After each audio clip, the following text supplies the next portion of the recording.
Good morning साथियों। हम द्विवेदी युग के कवियों का अध्ययन कर रहे हैं और इसके अंदर हमने आचार्य महावीर प्रसाद द्विवेदी और कल वाली जो क्लास थी उसके अंदर मैथिली शरण गुप्त के बारे में अच्छे से अध्ययन किया। आज इस क्लास के अंदर हम अयोध्या सिंह उपाध्याय हरिऔध के बारे में अध्ययन करेंगे जो हमारे द्विवेदी युग के महत्वपूर्ण कवि है। तो मैं BL लूणा मेरे YouTube चैनल स्टडी टाइम में आपका हार्दिक स्वागत करता हूं। अगर आप मेरे चैनल पे पहली बार विजिट कर रहे हो तो चैनल को सब्सक्राइब कर ले, बेल आइकन को ऑल पे प्रेस कर ले ताकि जब भी मैं कोई नया वीडियो अपलोड करूं तो उसका नोटिफिकेशन आपको तुरंत मिल सके। वीडियो आपको मॉर्निंग में डेली मिल जाती है तो कंटिन्यू आप वॉच करते रहे। चाहे आप first grade, second grade, third grade किसी भी एग्जाम की आप तैयारी कर रहे हो जिसके अंदर आपकी हिंदी भाषा है तो आप नियमित मेरे चैनल से जुड़ सकते हो। यहाँ पर आपको हिंदी साहित्य, हिंदी व्याकरण, काव्य शास्त्र, पाश्चात्य शास्त्र, हिंदी की शिक्षण विधियां, सारे जो हिंदी से रिलेटेड टॉपिक है वो मेरे चैनल पे आपको मिल जाएंगे। बिना समय गमाए हम शुरुआत करते हैं आज की क्लास की। तो देखिए, अयोध्या सिंह उपाध्याय हरिऔध को पढ़ने से पहले कल हमने क्या पढ़ा है उससे संबंधित क्वेश्चन मैं आपसे पूछता हूं जिनके जवाब आपको कमेंट में देने होते हैं, ठीक है। और कमेंट में आप जवाब नहीं देते हो, जवाब जरूर दिया करें। बार बार अभ्यास करने से चीजें हैं वो कंठस्थ होती है, दिमाग में स्थायी रूप से स्टोर होती है, तो बार बार अभ्यास जरूर करें, ठीक है। तो आज का हमारा जो पहला क्वेश्चन है वो पहला क्वेश्चन है साकेत का प्रकाशन कब हुआ था, यानी प्रकाशन बताना है। साकेत को जो शुरुआत करने में है जो टाइम लगा था तो इसकी पूरी रचना है वो 15 वर्षों में कंप्लीट हुई थी, ठीक है। तो साकेत का आपको प्रकाशन वर्ष है वो बताना है। साकेत के किस सर्ग में उर्मिला का विरह का वर्णन है?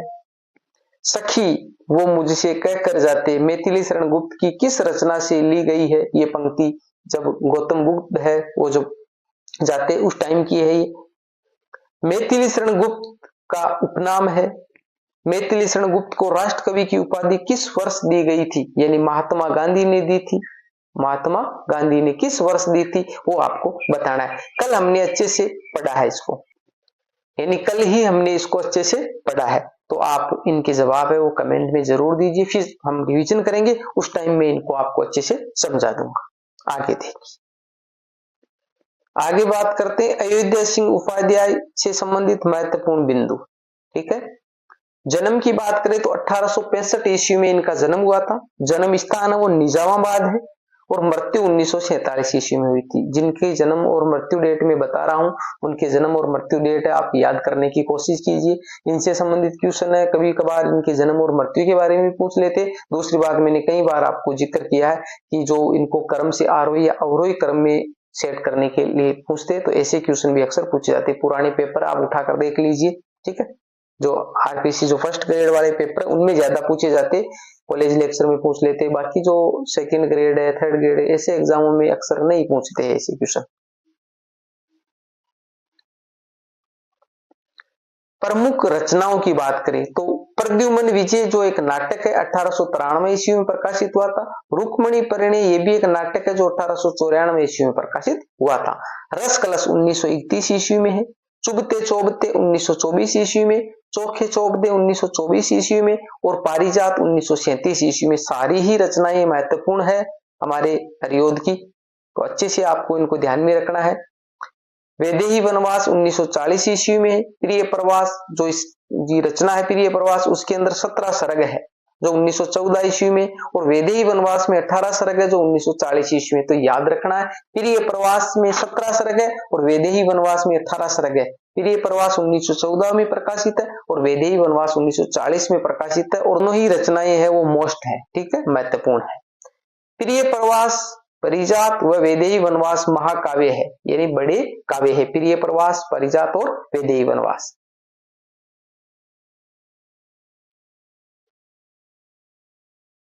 अब इनके उपन्यासों की बात करें तो देखिए, उपन्यास के अंदर है हमारा अध खिले फूल 1907 ईस्वी, ठेठ हिंदी का ठाठ 1899 ईस्वी, और वेनिस का बांका ये एक अनुदित रचना है, किसी दूसरे की रचना का इन्होंने अनुवाद किया है। प्रिय प्रवास खड़ी बोली हिंदी का प्रथम महाकाव्य कहलाता है, ठीक है। खड़ी बोली की बात हो रही है, ठीक है। प्रिय प्रवास है वो खड़ी बोली हिंदी का प्रथम क्या कहलाता है, महाकाव्य कहलाता है। प्रिय प्रवास रचना पर मंगला प्रसाद पारितोषिक पुरस्कार मिला हुआ है, और मंगला प्रसाद पारितोषिक जो हिंदी साहित्य उसका महत्वपूर्ण पुरस्कार है। तो प्रिय प्रवास पर क्या मिला है, पारितोषिक मिला मंगला प्रसाद। अयोध्या सिंह उपाध्याय को कवि सम्राट भी कहा जाता है। अयोध्या सिंह उपाध्याय की जो उपाधि है वो क्या है, कवि सम्राट।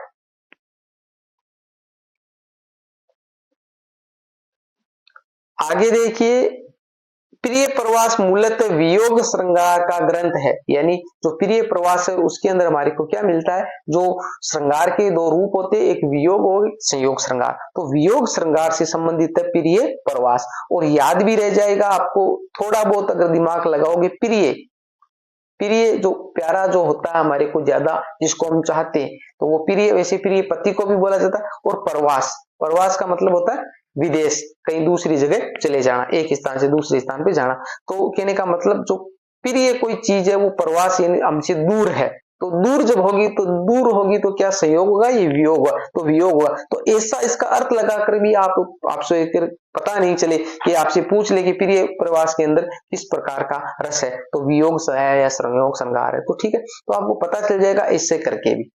इसमें राधा का वीर्य चतुर्थ सर्ग में मिलता है, यानी प्रिय प्रवास है तो प्रिय प्रवास और वैदेही वनवास। तो प्रिय प्रवास में 17 सर्ग है, प्रिय प्रवास में 17 सर्ग है, और वैदेही वनवास में 18 सर्ग है, 18 सर्ग है।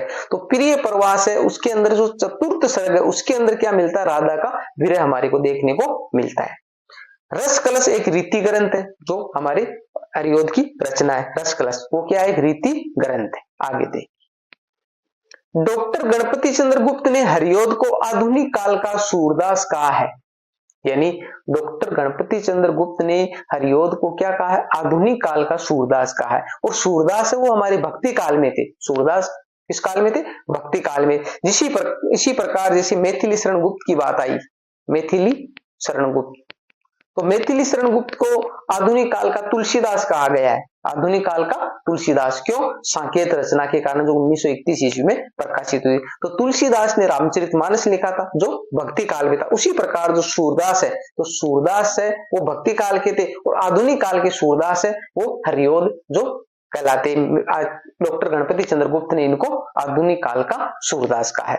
प्रिय प्रवास रचना का प्रथम छंद, प्रिय प्रवास रचना का जो प्रथम छंद है, कई बार एग्जाम में देकर पूछते हैं, कौन सा है, दिवस का अवसान समीप था, गगन था कुछ लोहित हो चला, तरुशिका पर थी अब राजती कमलिनी कुल वल्लभ की प्रभा। यानी दिवस का अवसान समीप था, दिवस यानी दिन है, दिन है वो खत्म होने वाला था, अवसान का मतलब वो समाप्त होने वाला। तो दिवस का अवसान समीप था यानी दिन है वो ढलने ही वाला था, यानी दिन जब ढलता है तो शाम होती है, शाम के बाद में रात होती है। तो ये कह रहा है दिवस का अवसान समीप था, गगन था कुछ लोहित हो चला। गगन का मतलब आसमान, लोहित का मतलब लाल, ठीक है। तो गगन क्या था, थोड़ा थोड़ा लाल।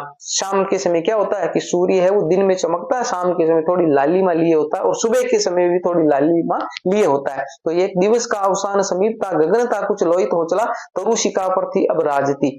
तरु यानी जो पेड़ की जो शिखा, तरु यानी पेड़, और शिखा जो पेड़ की जो ऊपर की जो डालियां होती है ना, तो उस पे से थोड़ी थोड़ी उसकी लालिमाएं दिखाई दे रही थी, कमलिनी कुल वल्लभ की प्रभा, ठीक है।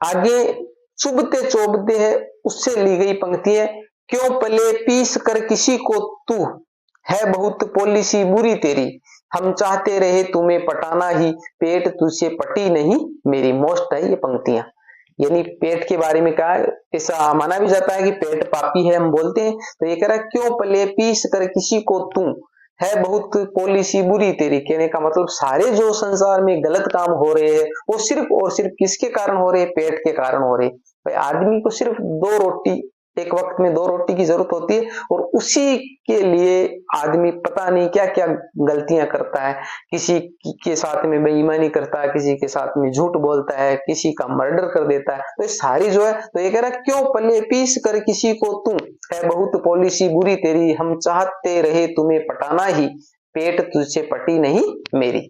आगे, प्रिय पति वह मेरा प्राण प्यारा कहाँ है, दुख जल निधि डूबी का सहारा कहाँ है। तो ये 2 रचनाएं जो महत्वपूर्ण सॉरी जो 2 पंक्तियां हैं वो महत्वपूर्ण है। अब इसके बाद में आगे की बात करें हम, तो आगे जो हमारे द्विवेदी युग के कवि है वो है श्रीधर पाठक। ये भी महत्वपूर्ण है, इसको हम कल वाली क्लास के अंदर अच्छे से अध्ययन करेंगे। आज वाली क्लास आपको कैसी लगी, अच्छी लगी है तो इसको जाते जाते आप लाइक किया करें। लाइक नहीं करते हो, आपके लाइक करने से हमारा जो हौसला बुलंद होता है, मोटिवेट होते हैं कि हम जो आपको बता रहे हैं वो आपको अच्छा भी लग रहा है, आपको समझ में भी आ रहा है। जरूरी नहीं है आप लाइक ही करें, आप डिसलाइक भी कर सकते हो। किसी भी प्रकार की आपको कमी नजर आती है तो आप मेरे को उससे अवगत करवा सकते हो, आप मेरे को उसके बारे में बता सकते हो, तो उसके लिए आप कमेंट जरूर करें।